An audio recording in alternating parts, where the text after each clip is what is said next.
G'day, Bob here at Weldnrust, and we got some fabrication done. More bracketry, some more solid structure. Let's get into it. I won't subject you to the nasty tedium of grinding, but I will note something. I'm going to grind to the line, but where the welds are, I'm just going to leave that little bit. Holds it together, and that I can always nip off later when I'm ready to separate the two parts.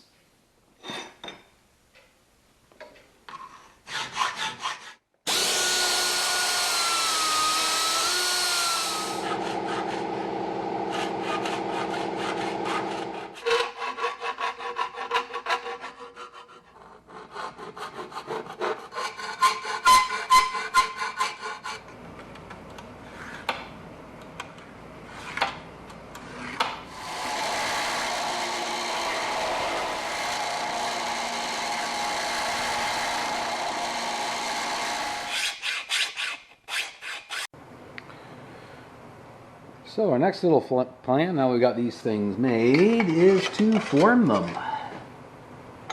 I'm going to do the one because I think there's a few little tweaks I still have to do afterwards. So we'll get one in.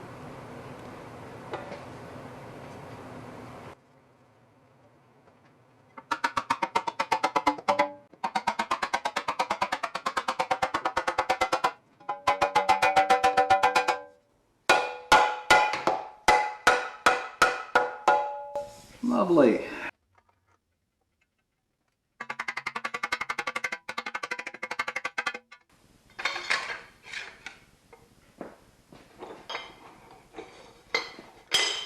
This is why we keep tubing around.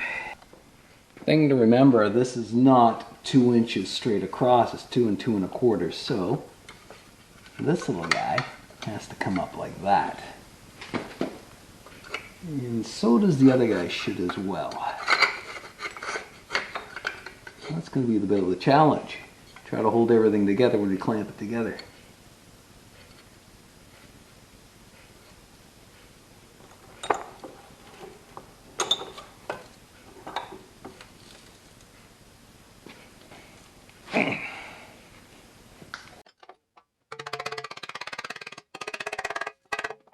Fussy bit of tweaking. I had to do this off camera because it was kind of driving me crazy at first. But what I ended up doing is you've got this, see this one little seam bend here. Okay. I actually had to bend along here. It's very subtle, but I actually had to bend this slightly in and this back out again in order to get the thing to fit. Still got to do this side, but you can see where this sucker's going to fit. Now we've got the clearance we need. What I plan on doing is drilling some holes in here, and I will rosette weld, clamp it in, and rosette weld it. So any little gaps, I'll take care of that. That's not a problem. Sort of the same deal. I got to bend it over this way, and probably got to do a little bend. I'm going to pre-bend this one in the vise again. A little bend in here to bend it out. That's going to get bent and it's going to get pushed in. Well, after a little bit of wiggling, I got this side sitting pretty much exactly where I want it. This side, however, here's the funny part. I guess when you start putting angles in on bending, it changes things a bit. I don't like where this ended up, but the fix is relatively easy. What I'm going to do is I'm just going to scribe a new line. It's about 1/4 inch from here to here. I'm just going to do the same for here and here. Scribe a new line and cut that excess off. I'm going to have to reform it about 1/4 inch up from here, but that's just a little bit of manipulation. And I got to put a bend in here yet, but it's actually looking pretty good. And what I do to the one, I have to do to the other. Here's my little, this is just a reminder.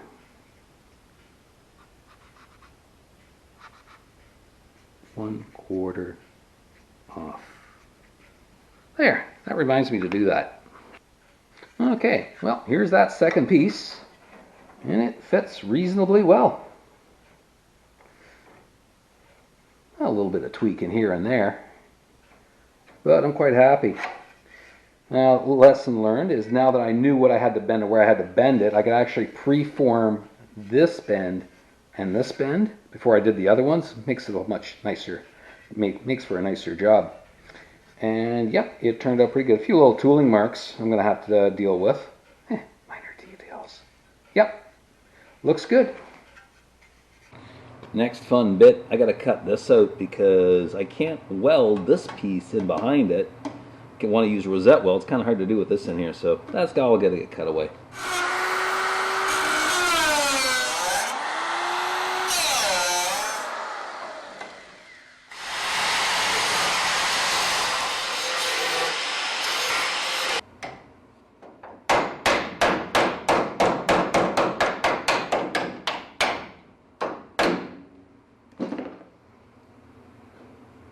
So instead of having this tab bent over, I could have just cut it off because what I don't want is any crap and crud causing more rust. But I thought if I bend it over, I've got a little bit more material to weld the mating part to.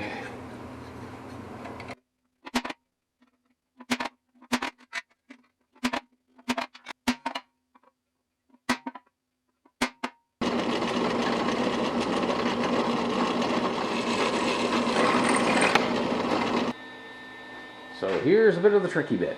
What I want to do is get this exactly where I want it. With this lined up, this extends out a 16th to match the other side. And no, the lines don't line up perfectly, so I'm guessing on best average. And then don't breathe when I try and put a tack on it, and hopefully it won't move.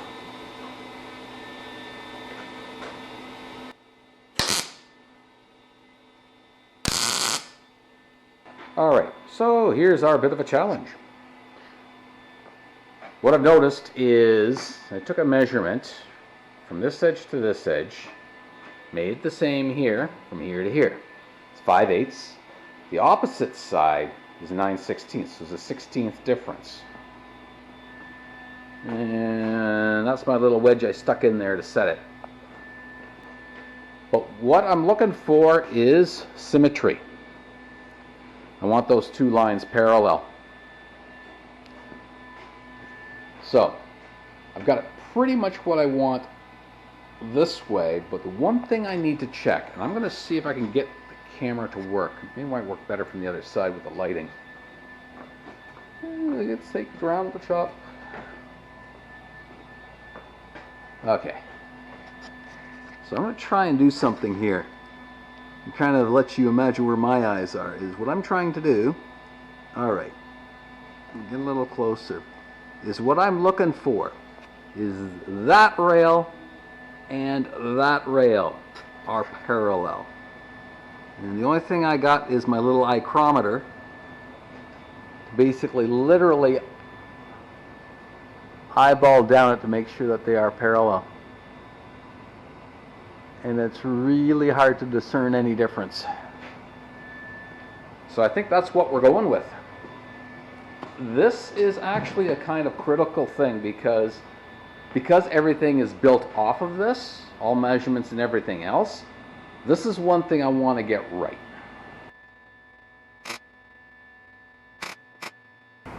One of the things I looked at is this will tell me a little straight edge here. See, this sits flat on here, and that's fine. This one doesn't. You should be able to see it on the camera. But between this point and here, we got like ½ an inch gap. That's obviously not good. But the nice thing is, this can be fixed. The issue I got is with this. So my fix is I'll have to break the tacks, but I'm going to take about, I'm going to say 3/32 of an inch off of here and nothing off of here. So I'm going to cut a straight line down here. So when this thing gets retacked on, it'll straighten it out. So I'll have to cut that. Plus it'll drop this down. So now this edge from here to here is going to match the other side.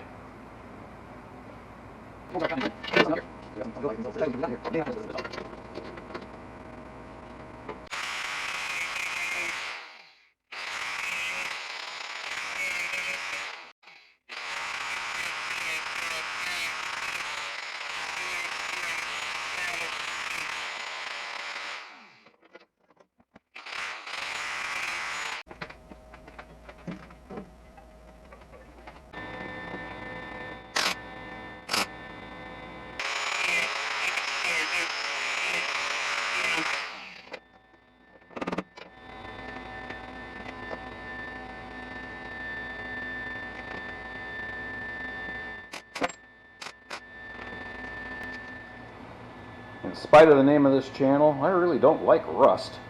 So what I did was I sprayed the inside of this with some weld through, I'll show you. Zinc coating weld through primer.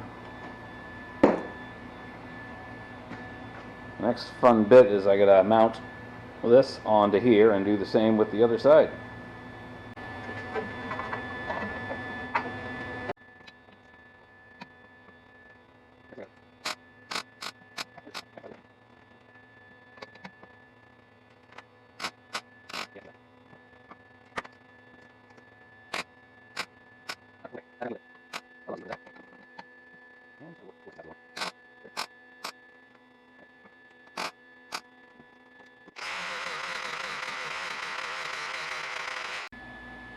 So here's where it gets kind of interesting.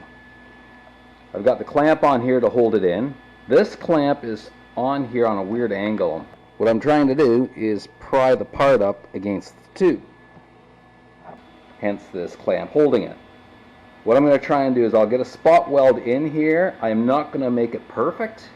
I'll fix that later once the door is off, but I got to get this held in place.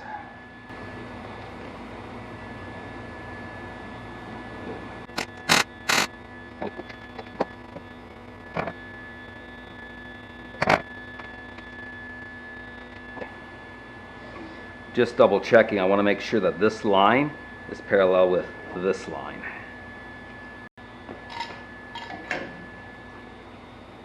Note about metal fabrication, you can't have enough clamps.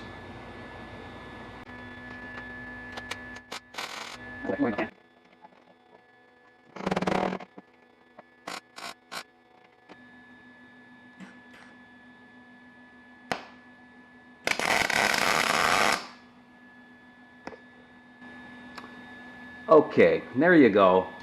A lovely rosette weld. A little reminder to me, crank the heat up as high as you can get, at least on my machine, high as I can get it, because I'm going into 1/8 material.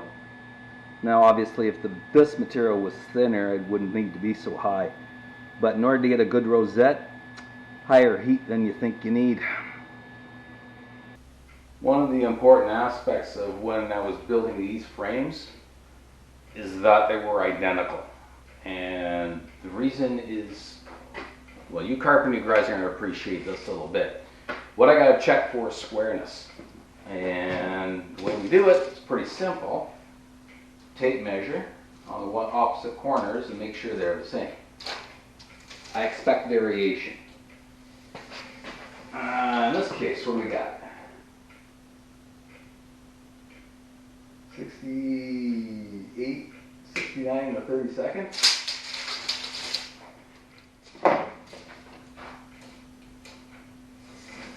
And it's actually not bad. 68 and 13/16. So it's off about 3/16 of an inch. But at this stage in the game, this thing is flexible and it'll move. Just by me wiggling it, I tried it earlier, I can change it quite a bit. So I moved my rail up, clamped it on here, and what I did is I checked for both sides and put my square on here, up to here, measure over 6 inches. Actually no, I went 6 3/8 for marking my cut line. Did the same for the other side.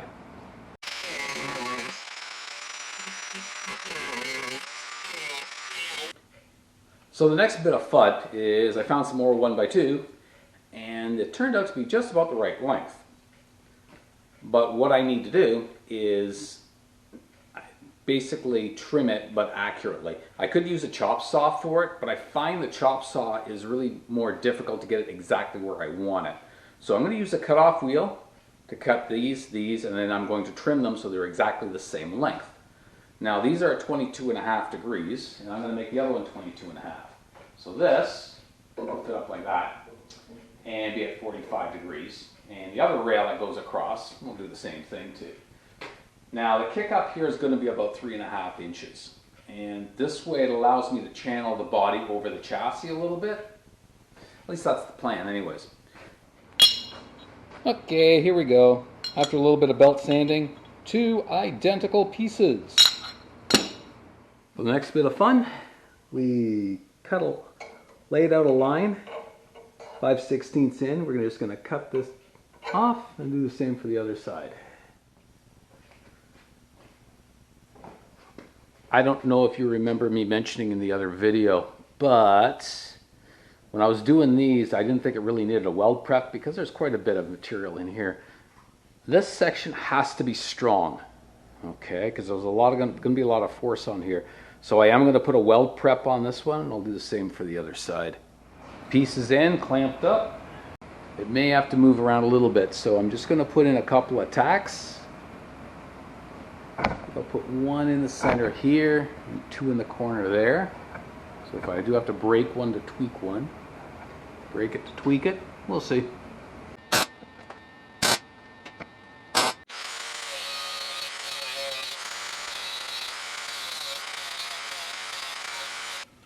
I clamped this rail, once I got these little pieces tacked, I clamped this rail onto here, and I make sure I measure from here over. That's in this case 2 1/4, but it's the same on both sides. And this piece, which we just trimmed up, cut it and I kind of best guessed it. And you got a little bit of slop, and that's perfect. But I make these the same, in this case 1/2 inch in. Make them the same on both sides, clamp it up, start tacking it.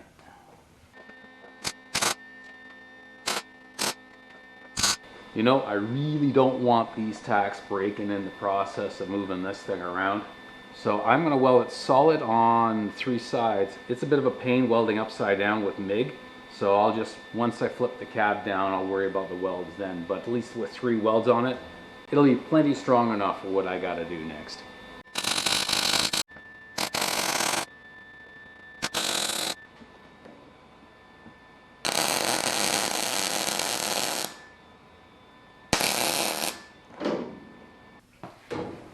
So there you have it, all welded up. Solid structure, something to work to.